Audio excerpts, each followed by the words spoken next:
Oke, Manjiro Sano alias Miki ini sosok pemimpin geng Tokyo Manji yang kabarnya sangat kuat dan tak terkalahkan oleh siapapun itu. Tapi ternyata Miki tak sekuat yang kita bayangkan, dan masa depan selalu berakhir buruk, bahkan tragis bagi Miki sendiri.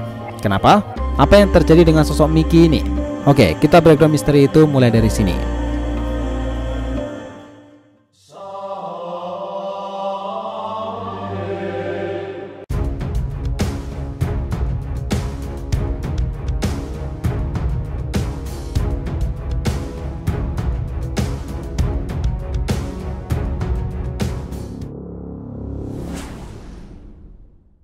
Hai guys, welcome back to DRTV channel. Nah, kali ini kita akan membahas mengenai sosok pemimpin Tokyo Manji yang tak terkalahkan itu, yang fansnya di sini tuh banyak banget nih. Ya, siapa lagi kalau bukan si Manjiro Sano alias Miki ini. Oke, biar nggak salah persepsi, silahkan simak sampai akhir ya. Nah, menurut pengalaman Takemichi dalam perjalanan time skip travelnya itu, akhirnya akan selalu Miki alami di masa depan adalah sebuah akhir yang buruk, dimana ia selalu menjadi penjahat kelas atas di Jepang sendiri. Nah, kok bisa seperti itu nih? Nah, sekedar haikin aja nih buat hal ini. Miki ini yang kita kenal kuat dan tak terkalahkan itu ternyata tidak sekuat yang kita bayangkan. Bahkan dia itu rapuh banget loh. Dalam kata lain, kuat tetapi lemah. Nah, maksudnya gimana nih? Oke, simak ceritanya ini sampai selesai ya. Nah, pertama-tama yuk kita kenalan dulu dengan sosok Miki atau Manjiro Sano ini. Nah, Miki atau Manjiro Sano ini adalah pemimpin tertinggi sekaligus salah satu founding father atau member dari geng Tokyo Manji, bersama dengan Draken, Pachin, Baji, Mitsuya, dan juga Kazutora Hanemiya. Nah, Miki juga merupakan adik dari pemimpin dari geng Black Dragon yang legendaris yaitu di kota Tokyo, yaitu Shinichiro Sano. Selain itu nih, ia juga memiliki seorang adik tiri bernama Ema Sano yang merupakan pacar dari Draken di masa itu, wakilnya sendiri. Nah, faktanya nama Miki yang dia miliki hanyalah nama yang dibuat oleh dirinya sendiri demi membuat adik tirinya itu Ema tidak terasingkan oleh namanya yang terkesan berbeda dan kebarat-baratan. Nah, kekuatan fisik dan keberanian Miki yang luar biasa itu tampak bahkan sejak ia duduk di kelas yang masih belia di waktu SD saat itu. Kita melihat nih, Miki sendiri yang saat itu sebagai sosok yang sama sekali tidak takut apapun, bahkan bisa mengajar sekaligus segerombolan anak SMP yang memperbudak Draken.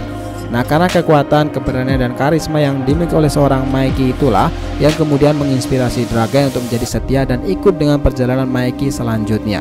Nah, karisma, keberanian, dan juga kekuatan yang samalah yang bisa membantunya meraih posisi tertinggi di Tokyo Manji dan mengumpulkan banyak orang di bawah sayap mereka. Yang mana ini termasuk si main karakter kita, Hanagaki Takemichi, beserta teman-temannya, Akun, dan yang lainnya.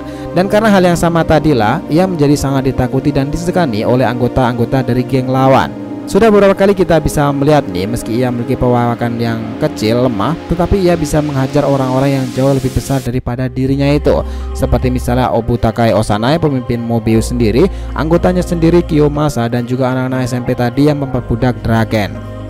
Nah, kita tahu selain dirinya itu kuat, berwibawa, dan juga berkarisma, Miki ini juga memiliki sifat yang periang, baik, ramah, dan mudah sekali akrab. Inilah kesan yang ditimbulkan dari Miki setidaknya kepada teman-temannya di geng Tokyo Manji dan juga kepada Takemichi. Nah, secara spesifik nih, ia itu tertarik dan menganggap Takemichi sebagai salah satu teman dekatnya, bahkan sahabatnya dari pertemuan pertama mereka. Ini karena sosok Takemichi dan sifat pantang menyerahnya itu mengingatkan Miki dengan kakaknya Shinichiro Sano. Nah, meskipun nih ia memiliki hal-hal positif yang sebegitu banyaknya sehingga ia sangat disukai oleh anggota Tokyo Manji sendiri dan juga kita nih para penonton, ternyata Miki ini punya satu kelemahan fatal yang mana itu merupakan titik lemahnya. Bahkan karena titik lemahnya itu, Miki selalu memiliki akhir yang buruk di masa depan nanti. Yang mana itu adalah naik jauh sebagai kriminal kelas kakap yang meresahkan Jepang, yang mana biasanya ini ada campur tangan sosok Kisaki Teta di baliknya. Nah, apakah itu dan apa yang terjadi sebenarnya nih? Oke, Miki sendiri meski dia itu tampak sangat kuat, tetapi sebenarnya adalah sosok yang lemah dari dalam. Ia memiliki satu kekurangan terbesar di sifat impulsifnya itu. Impulsif seperti apa? Nah, seperti yang kita lihat, Miki itu meskipun terlihat sangat kuat dan disegani serta berwibawa, ia tetaplah seorang remaja yang belum bisa dibilang dewasa secara mental. Malahan kedewasaan secara mental dan cara berpikir lebih terlihat kepada sosok Draken, sahabatnya, dan juga wakilnya di Toman sendiri. Nah, mungkin kita melihat sosok kebeliaan Miki ini seperti misalnya meributkan tidak adanya bendera di makanan pesanannya, tidur setelah makan, dan masih ngotot dengan pendapatnya di hadapan orang yang lebih tua secara ngotot, dan juga kesulitannya dalam membaca situasi dan kondisi nih. Nah, mungkin kita berpikir itu adalah keunikan dan hal yang lucu dari sosok karakter Mikey. Nah, tetapi ternyata kalau kita bedah Mikey secara psikologis lebih dalam lagi, sifat ini hanyalah sebagian kecil dari sifat impulsifnya yang ia pendam. Pengalamannya di Tokyo Manji sendiri, di mana ia secara terus-menerus menekan emosinya sendiri, bukanlah hal yang baik. Karena semakin ia memendam emosinya itu, semakin besar pula tekanan mental yang ia rasakan. Dan Mikey gak bisa selamanya terus-terusan seperti itu, karena dia bagaimanapun juga adalah manusia biasa yang punya batasan sendiri. Apalagi Mikey sekali lagi adalah seorang belia yang belum stabil secara mental. Satu-satunya alasan Mikey juga menanggung beban berat secara emosional itu adalah demi menjaga moral anggota gengnya, yaitu Tokyo Manji. Ia tahu betul nih cara agar anggotanya tetap stabil dan kuat secara mental sekaligus menjaga moralitas anggota gengnya adalah tampil sebagai sosok panutan bagi gengnya. Ia harus bisa menguatkan mental anggota gengnya dan tampil sebagai sosok yang kuat dan tak gentar sedikit pun. Satu-satunya hal yang membuatnya tetap waras mengangkut beban sebegitu beratnya adalah teman-temannya sendiri. Dan teman-temannya adalah hal yang menjadi kekuatan terbesar bagi Mikey, sekaligus kelemahan terbesarnya, terutama teman-teman terdekatnya yaitu sesama pendiri Tokyo Manji dan juga Takemichi. Tanpa keberadaan mereka, Mikey ini tidak bisa berbuat apa-apa menghadapi sisi gelap dari dirinya sendiri tersebut. Sebagai contohnya nih, kita bisa melihat bagaimana reaksi Mikey kehilangan Draken, Baji dan juga Takemichi. Kita bisa melihat jelas nih, tanpa keberadaan salah satunya atau mereka bertiga, Mikey itu akan dengan sangat mudah mengikuti sisi impulsifnya yang sangat gelap itu, seperti terpengaruh oleh mengikuti kisah Teta dan ikut dengan Izana ke Bonten atau membunuh semua teman-temannya sendiri. Kita bisa menebak ceritanya sendiri di mana ini akan berlanjut nih. Ya benar, sekali lagi jadi kriminal kelas kakap yang akan meresahkan Jepang sendiri, dan ini seringkali bersamaan dengan berubahnya atau mungkin lebih tepatnya berevolusi geng Tokyo Manji dari sebuah geng motor remaja yang saat itu berdasarkan asas kekeluargaan dan persaudaraan menjadi sebuah kelompok kriminal yang sangat ditakuti. Nah, gimana tuh ceritanya? Nah, kita akan jelaskan satu persatu nih. Pertama, kita akan bahas soal Draken. Nah, ingat nggak soal bagaimana Draken adalah sosok yang jauh lebih dewasa dan berkepala dingin dibandingkan Mikey sendiri.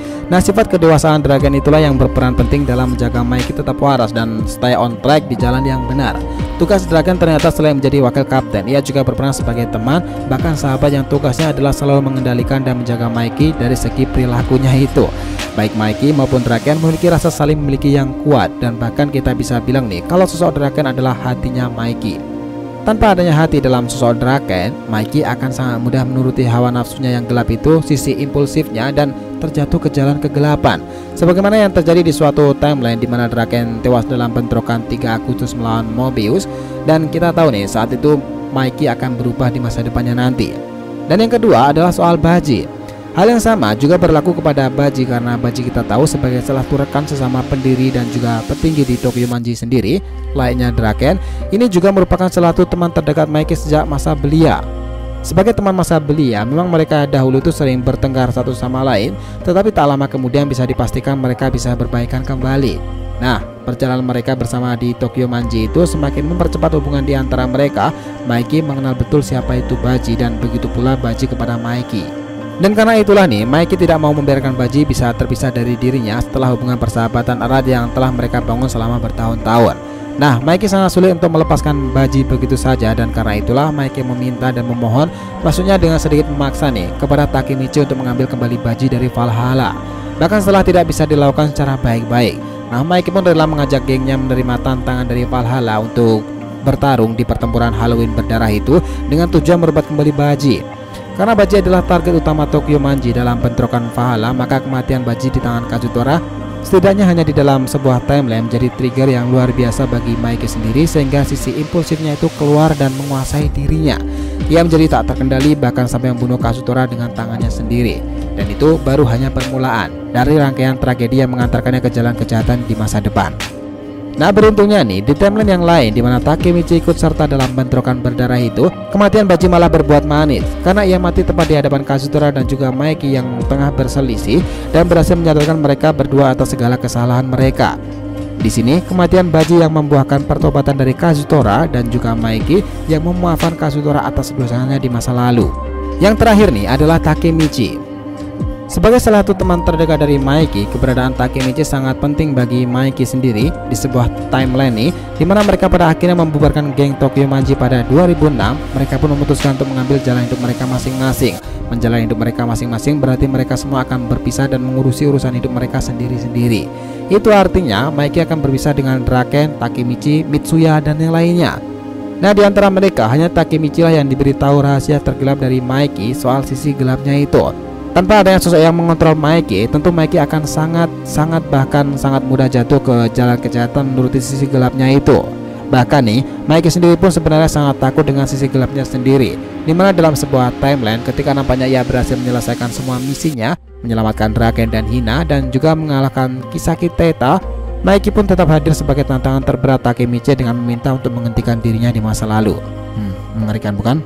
Nah, dari Mikey kita bisa mendapatkan sesuatu nih, yang mana kita masih berkaitan dengan video Kazutora kemarin itu, yaitu perihal bagaimana orang bisa berubah.